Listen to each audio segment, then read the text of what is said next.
I think it's safe to say nobody expected the Sacramento Kings to trade Tyrese Halliburton at this past trade deadline. I mean, even Haliburton himself was surprised. What was going through your mind when that trade went down? Yeah, so I got a call from my agent about 30 minutes before, and he said, "I think you might get traded." I thought it was a joke, if I'm being honest. So did Richard. With you. Yeah. Next thing I knew, our GM called me 30 minutes later and was like, "We're trading you to Indiana," and I was gone. And there were some media members who were immediately low on this trade. This is some form of malpractice on the Kings' part. This is some form of malpractice. I'm so proud of you. Listen. I can't say JJ's that far off the mark here. The trade seemed pretty bad at the time, but the way Haliburton has played since the trade may mean this trade looks even worse in a couple years. He has averaged 18.5 points, 9.4 rebounds, and 2 steals since the trade. Put simply, he's been fantastic. I've wanted to make a video on him for a while, and I've loved his game since he was at Iowa State. So this recent stretch has finally provided me with an excuse to talk about him. So sit back, relax, and strap yourself in, because it's gonna be a good one.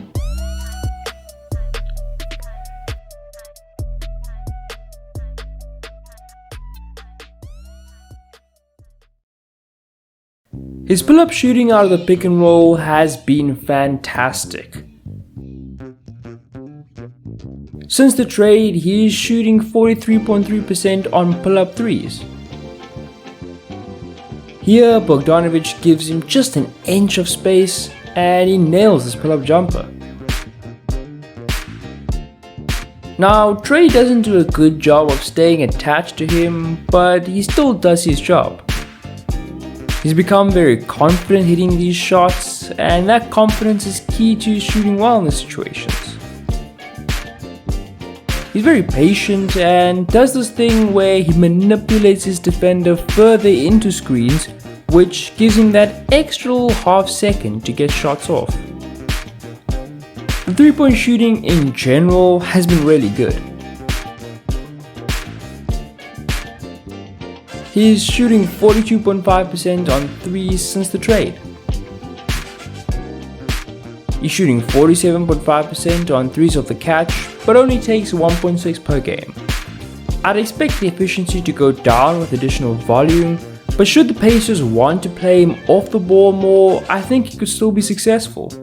His shot isn't super smooth, but it for sure goes in. He's got some range in his jumpers too. He's a very high pick and roll operator. He scores 0.96 points per pick and roll possession, which is right up there in the range of the likes of Trae Young and Chris Paul.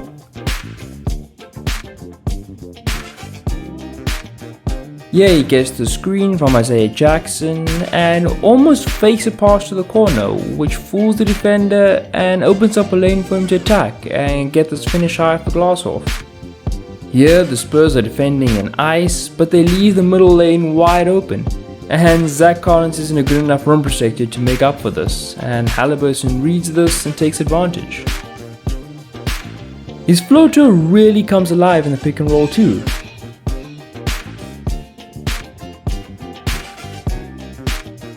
He's shooting 55% from floater range. They'll run this corner pick and roll, and here he floats it across his body.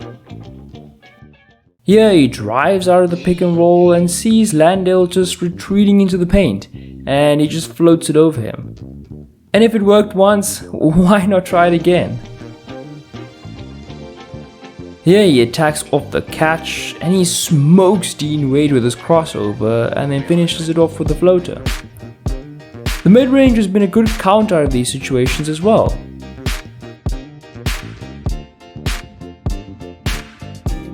It's not just vanilla pull-ups though, and he'll use some nifty dribble combinations to get these shots off.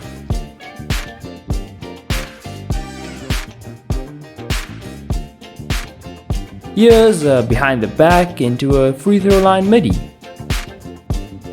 He's got some sneaky speed and gets to his spot almost in an instant here. Here he cuts the Washington defense like a warm knife through butter. When he gets slow defenders on him, he's happy to take them on, and as we've seen, he loves a little finish off the glass. His playmaking awareness is very good. Since leaving Sacramento, he's been averaging 9.4 assists per game, which is 7th in the league, ahead of the likes of Nikola Jokic and Luka Doncic in that time frame. Here he comes off the curl pin down and on his drive flings this to Taylor for the open 3. Here he sees a little hole in the Hawks defense after Taylor goes to screen and manages to find Taylor on his roll. He is very good at manipulating defenses with his eyes.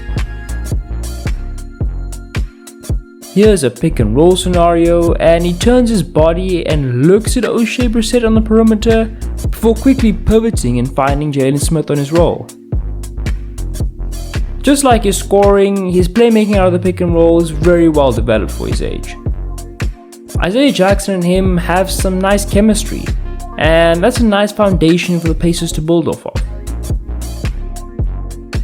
Here he finds Jackson on a roll with a nice pocket pass.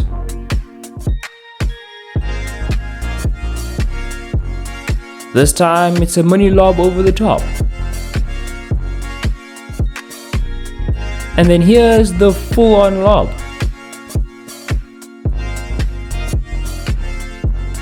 He can make passes to other guys too. And here he goes around Rajon Rondo to get this to Duarte for the 3.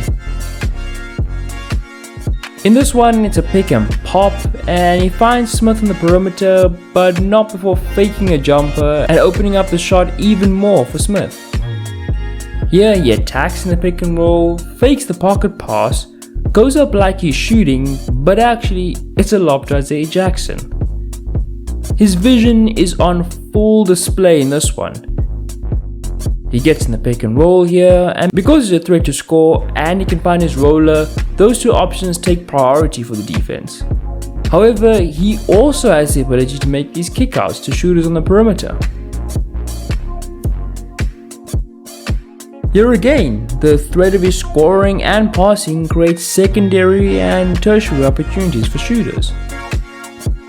This all means he's a perfect ball handler in Spain pick and roll, which, put simply, is a normal pick and roll, but a second screener screens the original screener's man and then pops to the 3-point line.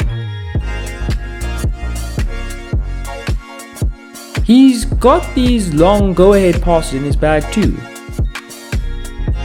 This pass just looks cool. He throws out the behind the back and spin before finding Goga Bitadze, who was left wide open. This is delicious. The vision and execution to get this one to O'Shea Brissett is pretty impressive. This play pretty much encapsulates everything he does on offense. He starts in the pick and roll and gets the open pull-up 3. He doesn't take it, but now the Spurs defense is under a bit of strain, and he goes into this 1-2 with Jalen Smith, and now it's basically a pick and roll, and his passing ability means defenders are hesitant to commit to him, and in the end he's able to get up and finish over the Spurs defender with the finish off the glass. He's got good anticipation on opposition passes. He's pretty active off the ball and is aware of these opportunities. Since the trade, he's averaging 2 steals per game, which is 5th in the league. His long arms help him reach these passes. The reaction time to block this pass is pretty impressive. The way he stalks RJ Hampton here and then pounces on the pass is pretty funny. He just rises up and extends to break up this play, and here he gets up and swats away this Cade Cunningham jumper.